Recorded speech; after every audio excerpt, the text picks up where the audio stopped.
Previous video में students हमने दो लॉन्ग क्वेश्चन कवर किए थे और उसके साथ दो शॉर्ट क्वेश्चन कवर किए। आज की वीडियो में हम देखने वाले स्टूडेंट्स क्वेश्चन है assignment operator and compound assignment operator.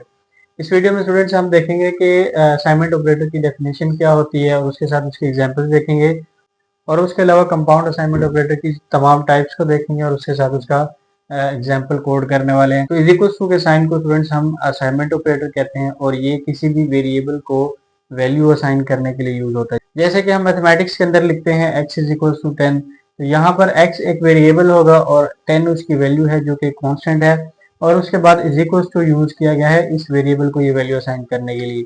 Assignment operator एक ऐसा ऑपरेटर है जो किसी भी वेरिएबल को वैल्यू असाइन करने के लिए हम यूज करते हैं। इसकी डेफिनेशन क्या होगी? Assignment operator are used to assign value to a variable. किसी भी वेरिएबल को वैल्यू असाइन करता है, उसके बाद is equal to is used as assignment operator और इक्वल टू का साइन हमेशा यूज करेंगे किसी भी वेरिएबल को वैल्यू असाइन करने के लिए। ठीक है, जैसे कि अगर हम इसकी एग्जांपल देखें x इज इक्वल टू 10 है, तो यहाँ पे x एक वेरिएबल है जिसकी वैल्यू 10 है और ये वैल्यू इसको असाइन की गई है with the help of is equal to assignment operator.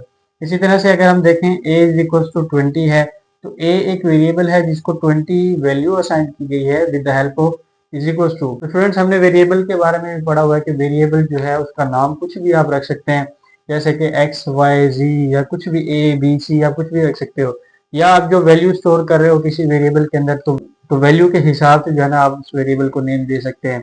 जैसे कि अगर मैं यहाँ पे लिखूं vowel is equal to a, तो यहाँ पे a एक वैल्यू है, ठीक है, तो ये एक वेरिएबल है वोवल। इस वोवल की वैल्यू जो है वो a है, ठीक है, और ये वैल्यू हमने असाइन किया with the help of this assignment operator. उसके बाद दूसरी बात आपने जहन में रखनी है स्टूडेंट्स के हमेशा जो है वो हमारी वैल्यू राइट साइड पे लिखी जाएगी और जो वेरिएबल है वो लेफ्ट साइड पे लिखा जाएगा। आप इस तरह से नहीं लिख सकते कि 10 इज इक्वल टू एक्स, ठीक है, मैथ में भी हम इस तरह से नहीं लिखते बल्कि इस तरह से कर देते हैं इसको x इज इक्वल टू 10, ठीक है। तो हमने हमेशा जो है वो वेरिएबल की वैल्यू स्टूडेंट्स हमेशा राइट साइड पे लिखेंगे और उस वेरिएबल को हम लेफ्ट साइड पे लिखेंगे, ठीक है, और तो इस तरह से हम वैल्यू को असाइन करते हैं। यहाँ पे अगर हम देखें a इज इक्वल टू 20, तो 20 एक वैल्यू है जिसको हमने हमेशा लेफ्ट राइट साइड पे लिखना है और वेरिएबल को आपने हमेशा लेफ्ट साइड पे लिखना है। इस सीक्वेंस का हमने ध्यान रखना। उसके बाद स्टूडेंट्स एक और चीज है कि b एक वेरिएबल है और a जो है हमारे पास वैल्यू है। यहाँ पे a भी एक वेरिएबल ही है क्योंकि हम किसी भी वेरिएबल को कोई दूसरे वेरिएबल की वैल्यू भी असाइन कर सकते हैं। जैसे कि यहाँ पे अगर हम देखें तो a की वैल्यू 20 है, तो b की वैल्यू भी वो होगी जो a की वैल्यू है।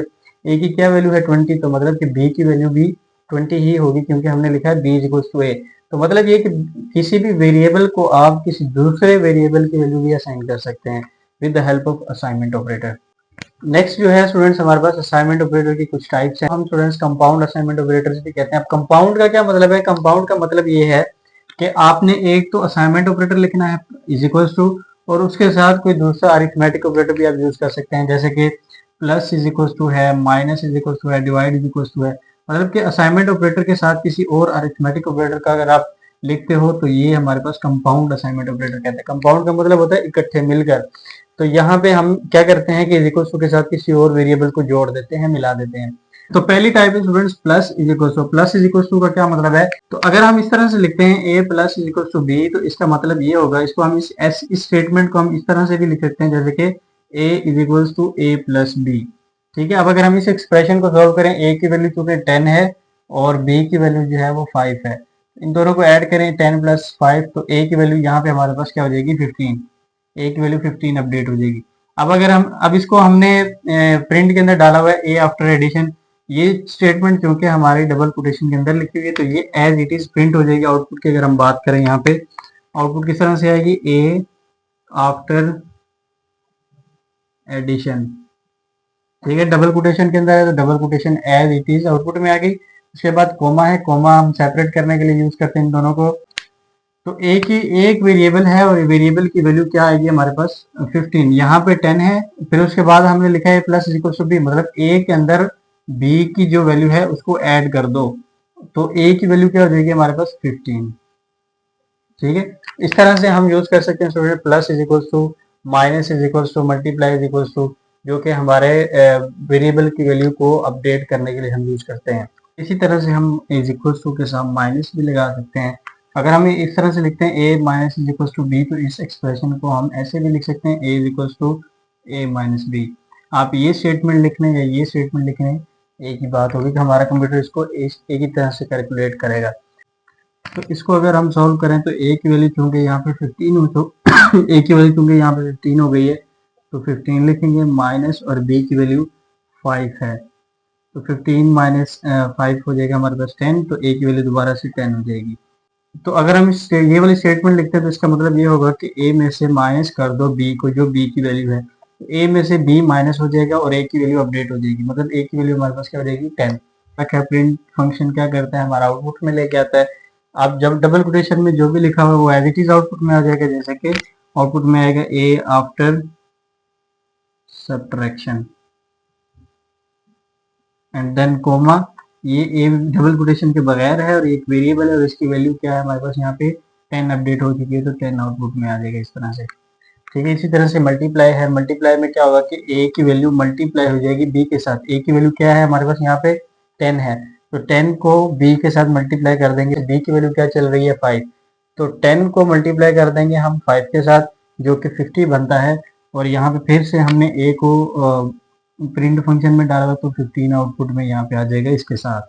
बिल्कुल इसी तरह से डिवाइड भी यही काम करता है, A divided by B, A divided by is equal to B, मतलब ए को डिवाइड कर दो बी के ऊपर, तो ए की वैल्यू क्योंकि हमारे पास 50 आई है, सॉरी यहाँ पे 50 आएगा, मल्टीप्लाई करने के बाद वैल्यू 50 हो जाएगी। अब जो है वो हमारे पास ए की वैल्यू 50 है डिवाइडेड बाय बी की वैल्यू 5 है, तो ए जो है वो हमारे पास अपडेट हो जाएगा और इसको अगर हम डिवाइड करेंगे तो ये 10 बन जाएगा और ए की वैल्यू 10 आउटपुट में आ जाएगी। ठीक है, मतलब ये कि ए को डिवाइड कर देगा बी के ऊपर और जो आउटपुट आएगी वो दोबारा से सेव हो जाएगी ए के अंदर, तो 10 आउटपुट में आएगा इस तरह से। इसी तरह से मॉडुलस ऑपरेटर है, मॉडुलस क्या करता है, इसको हम रिमाइंडर ऑपरेटर भी कहते हैं। मॉडुलस या रिमाइंडर ऑपरेटर क्या करता है, हमें रिमाइंडर फाइंड करके देता है, मतलब कि ए को डिवाइड कर देगा बी पे और जो रिमाइंडर आएगा, मतलब ये कि ए की वैल्यू क्या चल रही है हमारे पास 10, तो 10 को अंदर रखेगा और बी की वैल्यू क्या है 5, और 5 को जो है वो बाहर रख के इसको डिवाइड करेगा, 5 टू 10 है और 0 रिमाइंडर बचता है। अब ये जो 0 है ये हमारे पास इस ए के अंदर अपडेट हो जाएगा और ए की वैल्यू क्या आ जाएगी यहाँ पे 0, ए आफ्टर मॉडुलस प्रिंट होगा फिर उसके बाद 0 प्रिंट हो जाएगा। लास्ट पे हमारे पास आता है एक्सपोनेंशिएशन ऑपरेटर। अब एक्सपोनेंशिएशन क्या करता है, पावर लेता है, यानी कि ए की जो भी वैल्यू होगी, लेट्स सपोज ए की वैल्यू है हमारे पास 10 और बी की क्या वैल्यू है 5, तो 10 की पावर में ले लेगा 5, ठीक है, और ए की वैल्यू को अपडेट कर देगा। 10 की पावर 5 लेने के बाद जो है वो हमारे पास जो भी वैल्यू आएगी वो ए के अंदर सेव हो जाएगी।